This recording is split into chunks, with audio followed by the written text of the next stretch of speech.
Today. If you are joining me live today on my page, thank you. I appreciate you taking the time today to join me. My name is Jenn Espinosa-Goswami. If you've been on my page, liked my page, follow my page, you already know who I am. But if you have not liked my page and you happen to be watching this video live, welcome to my community. I am a health coach and speaker. I do not offer any products or supplements on my page, so if that's something you're looking for, this is not the right place. But if you're someone who wants to change your lifestyle for the better so that you can feel and look your best, then this is the perfect place for you to be hanging out. All this month we are talking about rest, the other R word, because many folks in the health and wellness industry are focusing on promotions, getting the new body, the new you, the new year, all that goodness, and I don't do any of those things. I feel that January is the perfect time of year to rest, especially after a frenzied holiday. So if you are feeling still a little bit like you're detoxing from your holiday, and when I say detox, I mean from the busyness of the holiday. I don't mean like a food detox or anything like that. Raise your hand in the comments if you feel like you are still detoxing from the crazy holiday, still trying to get your flow when it comes to going back into work, going back into your normal routine, or even establishing new routines, because you might be in that place right now, and I'd love to hear from you. Oh, sorry, I've got an itchy nose. Also, if you are joining me live, say hi to me so I can say hi back. I love to see who's joining me. And as promised, today we're going to be talking all about naps. And I know there are nap lovers and nap haters, and most of the people in my community, at least who've weighed in so far, are typically nap haters, or they've shared with me that when they do nap, when they wake up, they still feel groggy, cranky, and like they haven't refreshed. So we're going to address not just the importance of why you should consider incorporating more naps in your day, if you can, and you can always find some time. In fact, what we're going to be going over is that napping doesn't have as much time as you think it does. We'll incorporate why it's important to nap and how it can really recharge you in many ways, not just physically, but also mentally. And then we'll talk about the ideal way to nap, because believe it or not, there is a good way to nap and there's a less good way to nap. So if you're someone who's like, well, I'm groggy and cranky and it doesn't seem to do anything for me, then chances are good you're napping the wrong way. And when I say wrong, I don't mean there's anything wrong with you necessarily, but you probably are someone who just kind of collapses into bed because you're overtired, and then you wake up a couple hours later, but you still don't feel like you've refreshed yourself. So if that describes you, welcome to this live stream, because this will be perfect for what you need. And every Friday, we're going to be going live for additional content around how to get more rest this January. Last week, I talked about why the R word is important in terms of recuperating from the holiday and how to really take action in regards to what the season of life right now is asking from you. We're in winter, it's cold. Next week, we're going to talk a little bit more about, I can't remember what we were going to talk about next week, something in regards to rest. Now, we're probably going to be talking more about active rest next week, because this week we're talking about napping, which not everyone will be in tune with, and that's okay. So I think next week we're going to talk more about active rest, because there are ways you can be active that still are restful to you and help you recharge. So if you can join me next week, I will be on this page at my normal time of 9 a.m. Central Time. So I don't typically create events for these, but if you want to get notifications when I go live, you can click on the 3 buttons next to this video, and there should be an option to receive notifications every time I go live. If that's of interest to you, I'm going to continue this flow throughout the course of January. We're talking about rest. Next month, February, is Heart Health Month.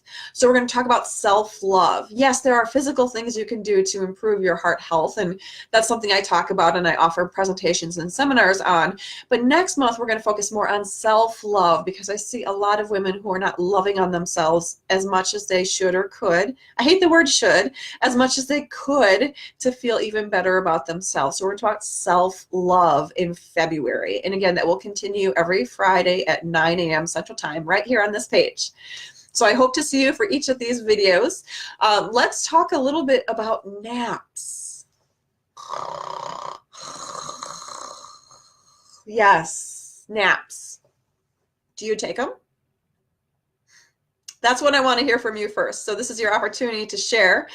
Do you take naps? Just comment below if you take naps. And if you don't take naps, which I know quite a few people do not, why don't you? Sometimes it's a matter of you can't figure out how to incorporate naps into your day, which I totally understand because I'm a mom of 2 kids. I used to work full-time and build my business on the side.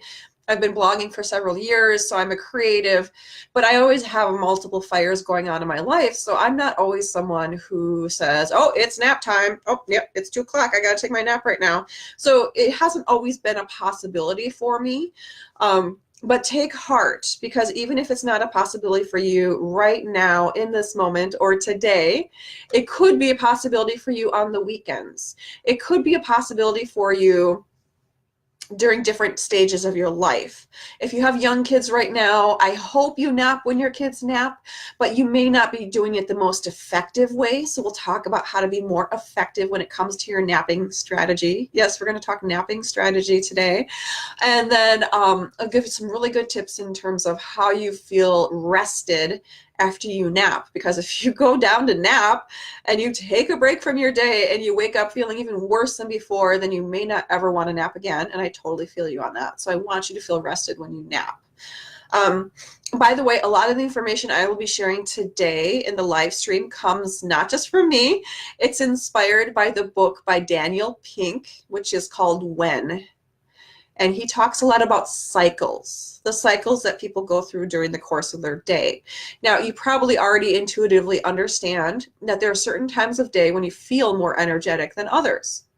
And he devotes an entire chapter of his book, which I highly recommend if you want something on your reading list. It's called When by Daniel Pink. He devotes an entire chapter to naps and how naps could be a good tool to help you deal with the peaks and valleys that happen during the course of our day when it comes to our energy level. Yes, I would like to say that we are 100% energetic every moment of our day. That's not the truth, so I'm never going to sugarcoat the truth and say that's true. You could eat everything right, you could exercise every day, and still feel like a slump at certain times of day, and that's just biological. That's the human condition. It happens for all of us. You're certainly not unique in that situation. So I just want to put it out there. There are times of day that we naturally feel more energetic, and there are times of day when we need to take a siesta. And that's just kind of human biology and human history. So we'll talk a little bit more about that. Before we dive into that too much, I want to share some studies with you that I felt were very not earth-shattering, but eye-opening in terms of why naps are important. I never napped as a kid, and I come from, you know, the whole white bread Protestant kind of thinking where I never saw my mom rest ever. She worked all day long. She came home and cooked and cleaned and did everything. And finally, maybe around 9 o'clock, so I had to be older by the time I saw this, but she would sit down and read, and that was her restful time of day. But I never saw her stop moving during the entire course of her day. And I'm very similar to Mom in that sense, that I don't like to sit still. My husband will tell me, sit down, sit with me here. I want you to be with me. And I'll be like, no, I got to do all the things. So rest is not something that comes naturally to me. And I really prioritize my sleep at night, but naps were always a harder sell for me. So if you feel me on that, you're like, well, I like to get a certain amount of sleep per night, but the thought of a nap, I have to stop in the middle of my day. It takes so much time. It takes me forever to actually fall asleep. And then I don't feel rested when I wake up. This is perfect for you. We're going to talk about those things. I did want to share those stats in particular, though. There was a NASA study, and I don't have the year on this, but it was done on pilots. Those people who are flying the friendly skies, and pilots who napped up to 45 minutes before their flights, not during their flights, had a 34% improvement in their reaction time, which is very crucial when you're in the sky and you're flying hundreds of people around. And their alertness increased twofold. So it doubled their alertness factor when they're flying the friendly skies, just from napping. This is the power of napping. So if you're like, well, why do I care about napping? That's one study that you can chew on and think about a little bit. Another study that came out, so this was a huge study in Greece of all places, but they studied 23,000 Greek folks, and what they found out is of those people in that Greek study who napped, 37% of them were less likely to die from heart disease. I mentioned that next month we're focusing on Heart Health Month.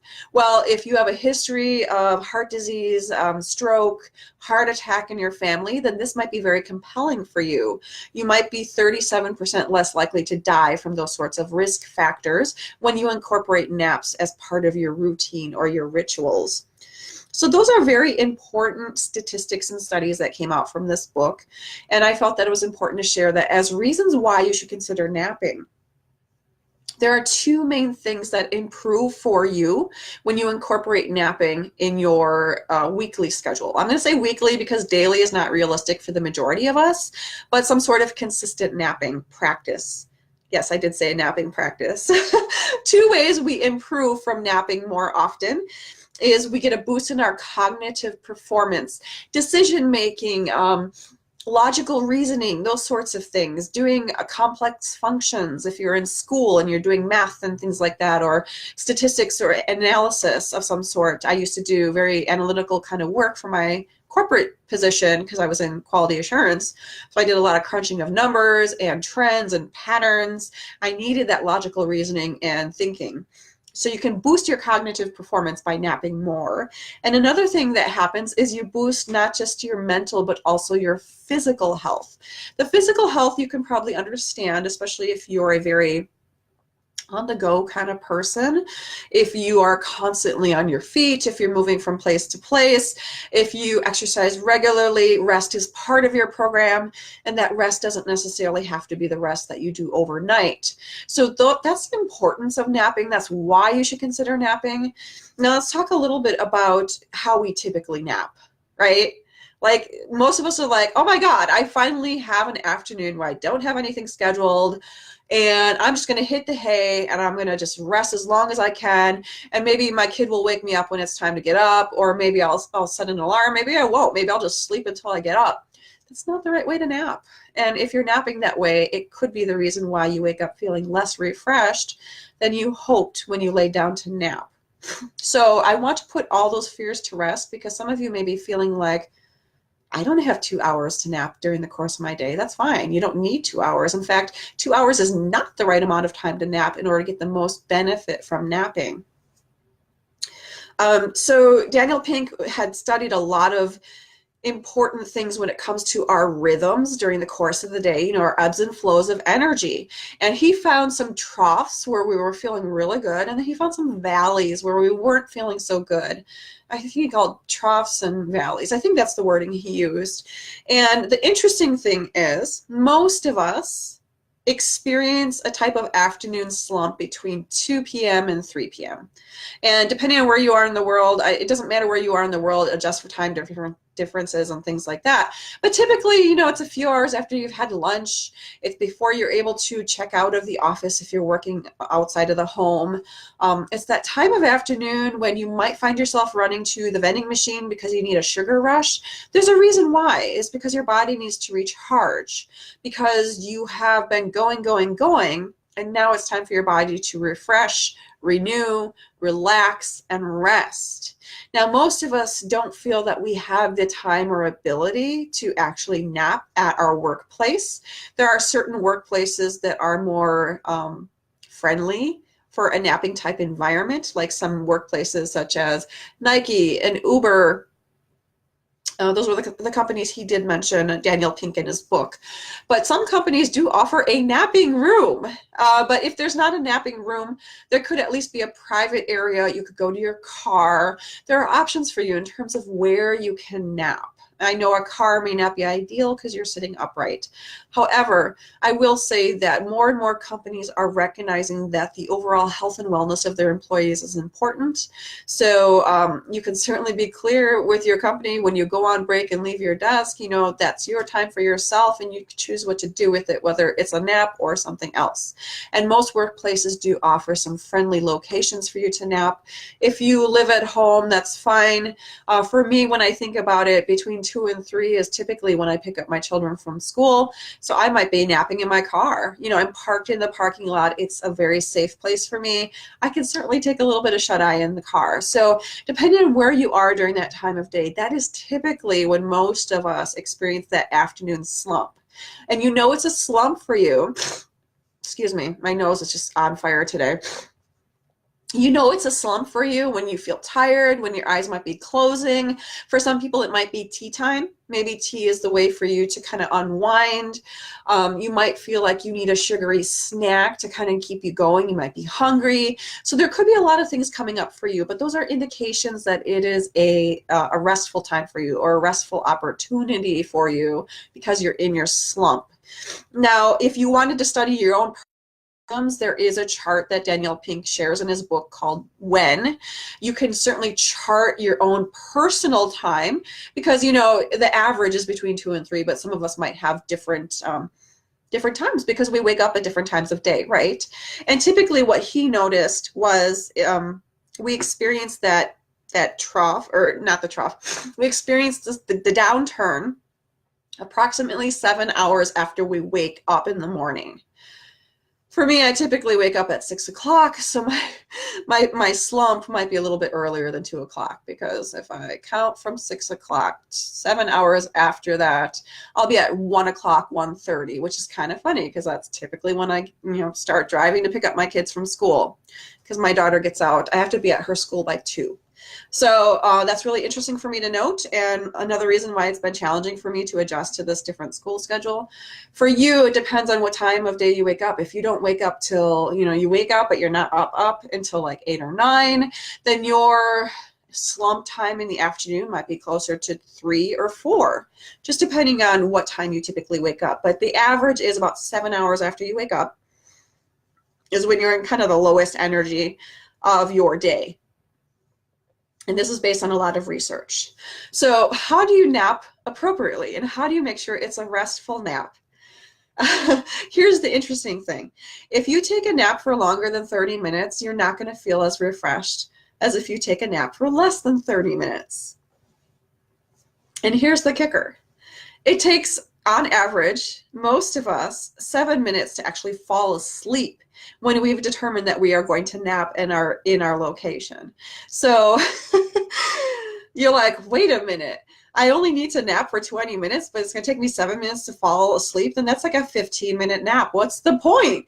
Well, the point is you're going to boost your cognitive performance. The point is you're going to boost your mental and physical health. The point is you're going to be less likely to die of heart disease as you age. So there's a lot of really good reasons why you should nap, which we've already gone over. If you're just joining me, make sure to watch the beginning of this video. We talked about why napping is important. And now we know that we only need about 30 minutes to get the optimal nap. Actually, it's more like 25 minutes. So if you're a person who's like, well, I'm going to barely be falling asleep by then, I need to set an alarm. That's a great practice. You can set an alarm so that you do wake up at that time. Now, the importance of this is, when we sleep, we also have rhythms, and our brain goes through cycles just like we do when we're awake. Well, we might be in a certain sleep cycle that is not conducive to being refreshed if we wake up after 25 minutes time, which is why it's called sleep inertia. It basically means that like our bodies were abruptly woken up and we weren't ready because we were in a different stage of sleep that requires finishing that stage before it's going to feel rested. So if you're like, well, I napped, but it didn't work because I felt horrible when I woke up, it's probably because you passed that stage where you were rested. So you were in a sleep cycle that was not conducive to waking up abruptly, or maybe the alarm jarred you out or whatever. It wasn't the optimal time for you to nap, and that's called sleep inertia. So that could be your experience if you have a challenged relationship with napping. So 10 to 20 minutes for napping. Who naps for 10 minutes? Especially if it takes you 7 minutes to fall asleep. So when I read this, I'm like, that's ridiculous. There's no way. Even if I set an alarm, I don't know that I would actually wake up within 20 minutes time. That was my concern. So Daniel Pink had a very good resolution to this, or answer to this. He calls it the Nappuccino. Raise your hand if you're like, oh, Nappuccino, I can get on board with that. Basically what he says is, in order to get the most benefit from your napping practice, yes, you can set an alarm at 25 minutes from the time you decide to lay your head down. But what works even better than that is if you drink a cup of coffee or take some caffeine the half an hour before you decide to lay down to nap. And here's why that's important.